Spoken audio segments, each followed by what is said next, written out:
Okay, so Apple is showing off its latest products. Everybody has been talking about this, including the new iPhone at a live stream event that just started at about 10 o'clock this morning. So we're still into it right now. So joining me to talk about what's been revealed so far is Gizmodo's EIC, Dan Ackerman. Dan, thank you so much. I know we called you last minute this morning. Hey, we want to talk about this because everyone's super pumped.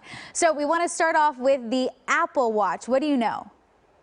Right. There's two new versions of the Apple Watch. There's the Series 9, which of course follows the Series 8, and there's a new Apple Ultra 2, the Apple Watch Ultra 2, which is a much bigger screen watch.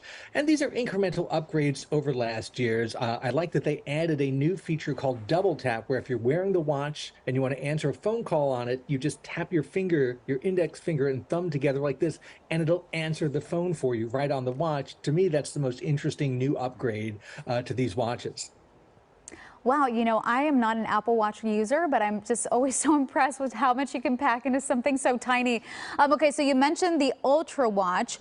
What do you know so far about the iPhone 15? Well, we have a bunch of new iPhones. There's a new 15 and the 15 Plus. That's a 6.1 and a 6.7-inch screen. And then there's the 15 Pro and the 15 Pro Max. Again, a 6.1 and the 6.7-inch screen with fancier parts inside, basically. The less expensive ones, the regular 15, it's still pretty nice. It's got a more curved design. It's got a 48-pixel main camera. Those are the main improvements there. On the Ultra, which is, on the Pro Max and the Pro, which is what they really want you to buy, they really added a 3x telephoto lens to the regular one, a 5x telephoto lens to the Max, the bigger screen one. It's got a titanium case now. Apparently, the design is a little bit easier to repair. They can get inside and fix things a little more easily, which I like. And of course, the big thing is these have now switched from that lightning cable that we've all used for years and years and years to USB-C, just like almost everything else on the planet. It's rare that you see Apple switching from a proprietary cable that they own to like something universal. So I'm very pleased to see it. And that means almost every product you have now can use the same cable. Okay, so I feel like it's every couple of months that we hear something new coming out of Apple. So you're in the biz, you know what's going on. Do you recommend for people to go out and get it if they're looking for a new phone? Or do you think that we're going to see something else new that's a little more advanced rather soon?